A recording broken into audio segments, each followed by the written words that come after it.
Welcome to Layer the Alchemist, where we discuss all things heavy metal and hard rock. On today's episode, another in my series of legendary live albums. These are live albums that capture all the energy and excitement of a band in a live setting. So, the live album that I've picked for today is Blue Oyster Cult's On Your Feet or On Your Knees, released in 1975. This is an awesome album cover. I think in a lot of ways, Blue Oyster Cult, they're one of these bands that way back, in fact, the very first video I ever made was bands that are often considered heavy metal that I do not consider to be heavy metal. And Blue Oyster Cult was one of those bands that I listed because although Blue Oyster Cult does have some heavy songs, they do a lot of different things. And I really just overall don't consider them to be a metal band.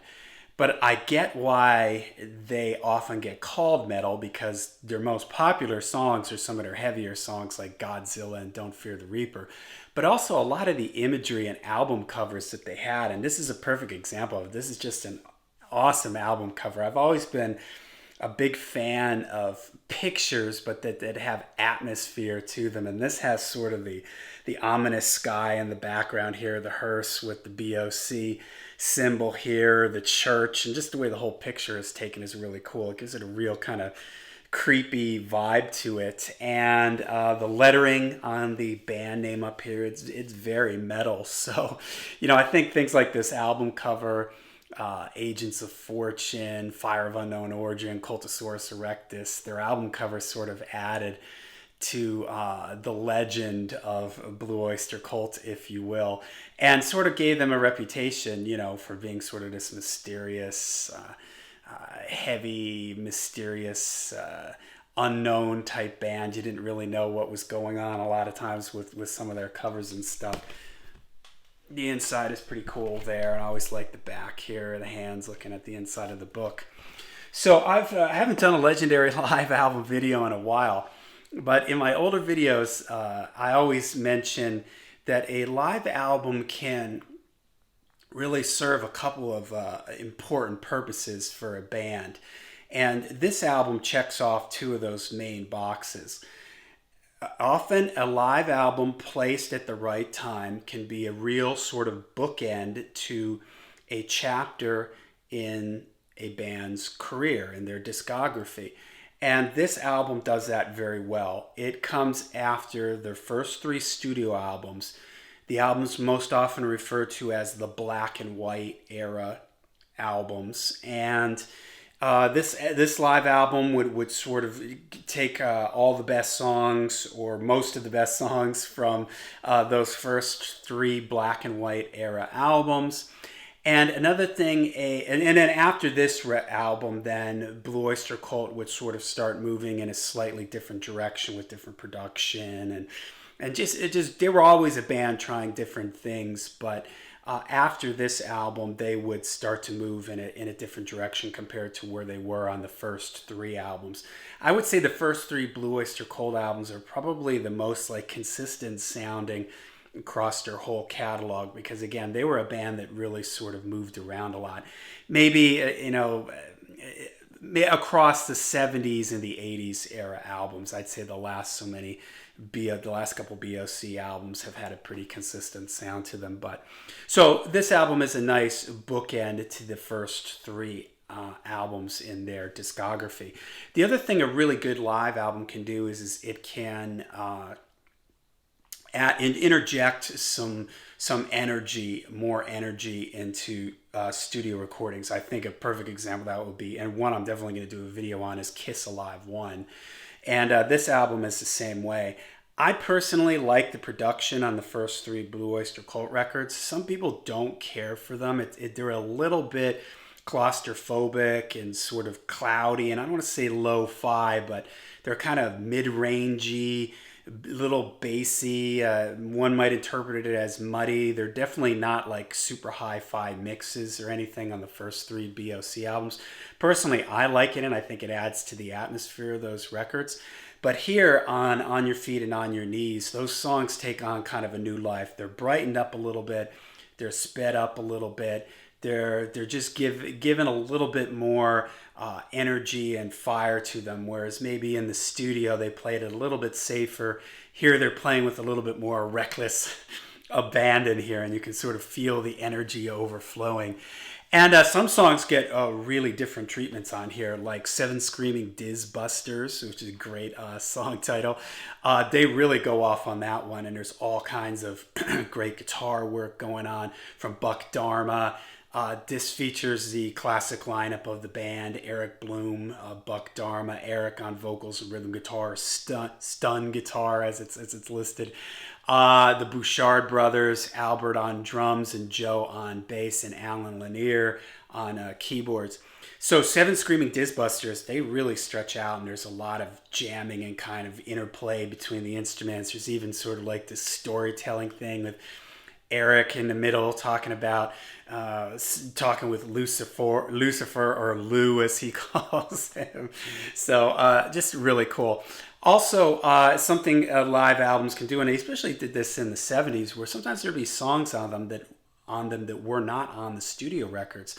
And here you get Buck's Boogie, which is an instrumental showcase for Buck Dharma that wasn't on any of the studio albums at this point. So that's really cool. Also, Buck Dharma, very underrated guitar player. I did a ranking of the BOC catalog way back when I first started the channel, and I was just praising him left and right. He's a guy that doesn't his name doesn't get mentioned a lot when you're talking about the great guitar players of the '70s and '80s, and it should, because he's a really he has a blues flavor to his playing, but he plays outside of the box, almost like jazzy at times, and his rhythm playing and his riffing is always really interesting. And he really gets to show off here on side 2 with Red and Black, and it starts that side as a fast upbeat one, and then Seven Screaming Dizbusters is really stretched out, and Buck's Boogie. So and then the album, the production on the album is really good. It sounds like a great live recording. It's got a lot of nice low end, a lot of nice space between the instruments, a little bit of an atmosphere to kind of make it feel like